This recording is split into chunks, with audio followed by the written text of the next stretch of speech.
Assalamualaikum, bertemu kembali dengan berita terkini. Sebelum mula sila subscribe. Terima kasih.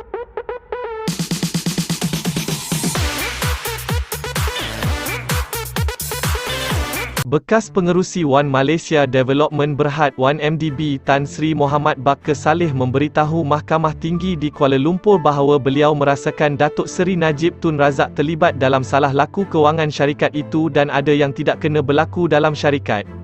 Mohamad Bakar, 68, berkata perkara itu menjadi antara sebab utama beliau memutuskan untuk meletak jawatan pengerusi serta ahli Lembaga Pengarah BOD 1MBD pada 2009.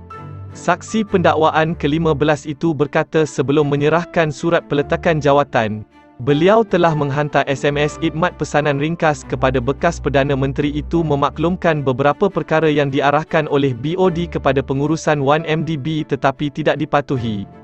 Namun, saya tidak menerima sebarang maklum balas daripada Najib. Tidak terlintas di fikiran saya untuk melaporkan kepada mana-mana pihak berkuasa berkaitan salah laku kewangan pengurusan 1MDB kerana saya mengandaikan bahawa saya telah pun berbuat demikian melalui SMS yang dihantar kepada Najib.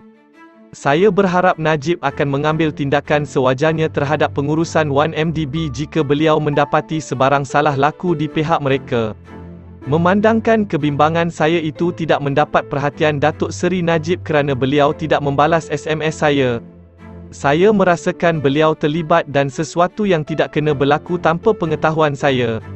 Ini antara sebab utama saya memutuskan untuk meletak jawatan, kata Mohamad Bakar ketika membaca kenyataan saksinya semasa perbicaraan Najib dalam kes penyelewengan RM2.3 bilion daripada dana 1MDB. Semasa pemeriksaan utama oleh Ketua Pasukan Pendakwaan Datuk Seri Gopal Sri Ram, saksi itu berkata beliau mendapati luar biasa apabila Najib tidak membalas SMS-nya kerana tertuduh biasanya membalas mesejnya dan juga bukan kali pertama beliau menghantar mesej kepada bekas Perdana Menteri tersebut.